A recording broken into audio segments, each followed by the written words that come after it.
High, চলো আজ তোমাদের সঙ্গে শেয়ার করি আজকে ইভিনিং আমরা কী কী খেয়েছি।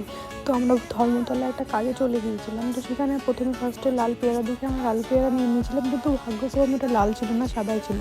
আগের রস খেয়েছিলাম, ক্লিপ নেওয়া হয়নি। এরপর ট্রাম দেখতে পেয়েছিলাম, অনেক দেখতেও বেশ ভালো লাগলো। এরপর হালিম খেয়ে আমরা চলে আসলাম। আইটিসি দেখলে না মনে হয় কলকাতার সৌন্দর্য হাজার গুণ বেড়ে গিয়েছে, এত সুন্দর লাগে বিশেষ করে রাত্রেবেলায়। এরপর আমরা নিউটন মেলায় চলে গিয়েছিলাম। সেখানে দেখতেই পাচ্ছ কত সুন্দর সুন্দর জিনিস হয়েছে, কিন্তু এখানে মেন উদ্দেশ্য হচ্ছে আমাদের যাওয়ার হচ্ছে খাবার। এরপর খাবার আমরা ফুড কোর্টে চলে গেলাম। সেখানে গিয়ে আমরা বিভিন্ন রকমের পিঠে ট্রাই করলাম। পিঠেগুলো একটু এক্সপেন্সিভ কিন্তু খেতে ভালো ছিল। এরপর পিঠে খেয়ে আমরা চলে গেছিলাম পাঁপড় খেতে, কারণ মেলায় যাব পাঁপড় খাবো না এটা তো হতে পারে না।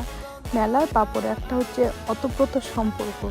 তো আমরা পাঁপড় খেয়ে দুজন মিলে বাড়ি চলে আসলাম। তো কেমন লাগলো ভিডিওটা অবশ্যই জানাবে। টাটা।